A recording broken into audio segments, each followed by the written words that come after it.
किसी भी त्रिभुज में बहिष्कोण सुदूर अंतः कोणों के योगफल के बराबर होता है। इसके लिए सबसे पहले हम त्रिभुज खींचेंगे। हमने त्रिभुज खींचा है ना, ये त्रिभुज है और इसका नाम हम देंगे A B C. A B C. तो इसके तीनों कोणों का योगफल कितना डिग्री होगा? 180 डिग्री। डिग्री को हिंदी में अंश बोलते हैं। डिग्री जो है आप लोग याद रखिएगा, डिग्री जैसे बोलते हैं तो डिग्री इंग्लिश वर्ड है ना। तो इसी को ऐसे हिंदी में यूज़ होता है। इसे हिंदी अगर इसका कहा जाए तो अंश, उसको क्या कहते हैं? अंश। तो ये तीनों अगर हम मिला देंगे किसी भी त्रिभुज में कोण ए जोड़ कोण बी जोड़ कोण सी बराबर कितना होगा? 180 डिग्री। कोई दिक्कत नहीं सर। तो ये हुआ। हम जो पढ़ना चाह रहे हैं इसमें क्या है कि अगर हम यहाँ पर एक त्रिभुज फिर से खींचें और यहाँ देखिए ए बी सी, एक और त्रिभुज खींचते हैं ए बी सी। तो ये तीन कोण आप देख रहे हैं। तो एक हम क्या करते हैं, भुजा BC को आगे बढ़ाते हैं। बढ़ा दिया हमने सर। आगे बढ़ाने पर हम देख रहे हैं एक और कोण हमें मिल गया, ये मिल गया ना। इसे हम बहिष्कोण कहते हैं। क्या कहते हैं? बहिष्कोण। बहिष्कोण। बहिष्कोण यानी बाहरी कोण है ना। ये बहिष्कोण हो गया। क्या हो गया? ये बहिष्कोण यानी बाहर वाला कोण। देख रहे हैं बाहर है ना ये। तो ये बाहर है। यहाँ पे एक बिंदु D लेते हैं। क्या लेते हैं? D लेते हैं। तो ACD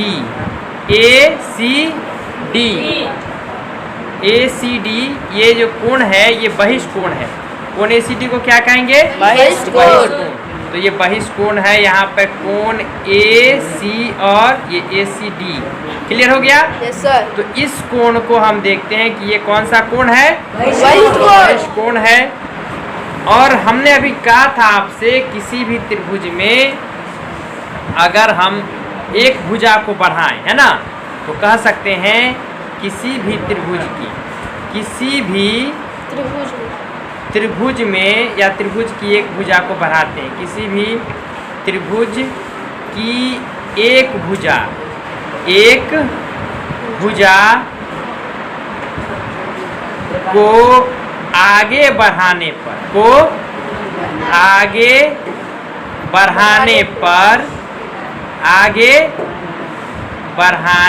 पर प्राप्त बहिष्कोण। बहिष्कोण मीन्स बाहर का कोण है ना। बहिष्कोण सुदूर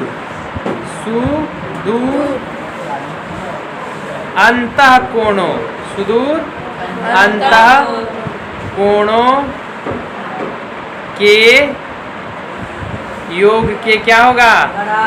बराबर होगा। योग के बराबर होगा, है ना।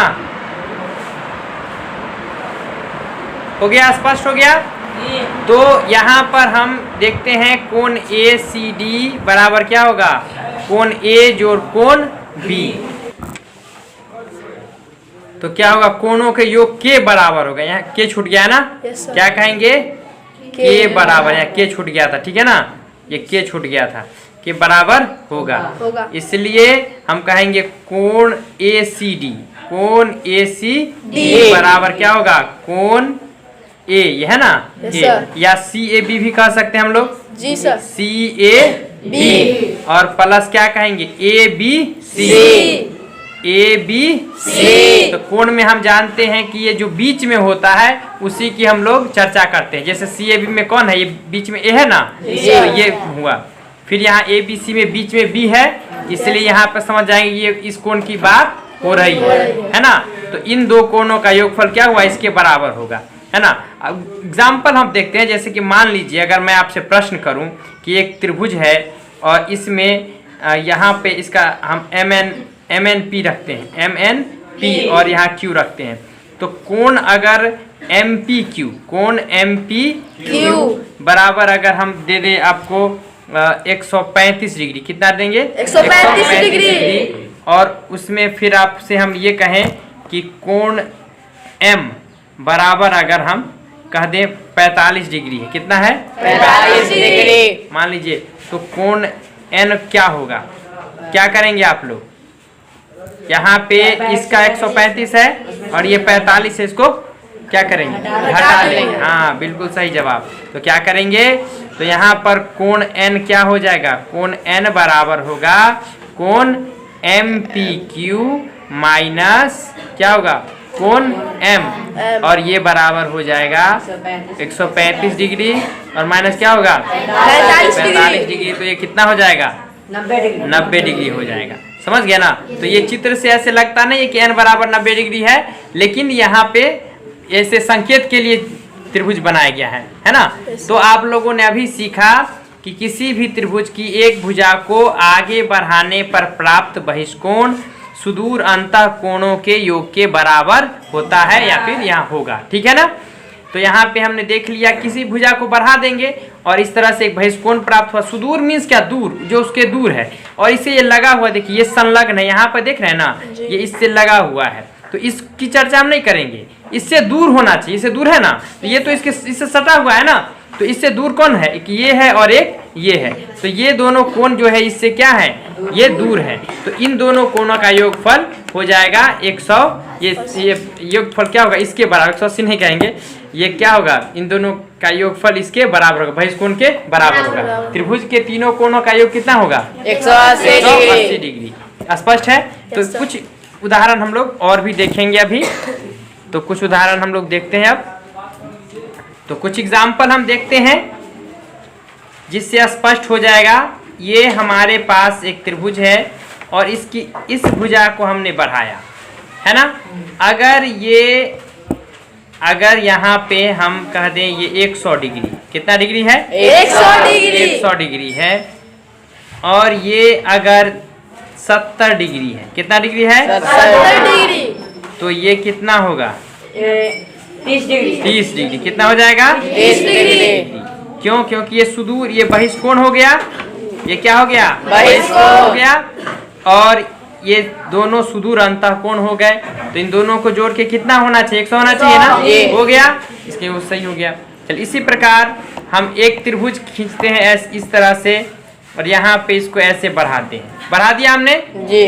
अगर इसका मान x डिग्री है, कितना है? x degree. इसका मान y डिग्री, कितना डिग्री? y degree. तो इसका मान क्या होगा? xy degree. हाँ, इसका मान होगा x degree plus y degree. y degree. Plus का साइन देंगे, हो गया।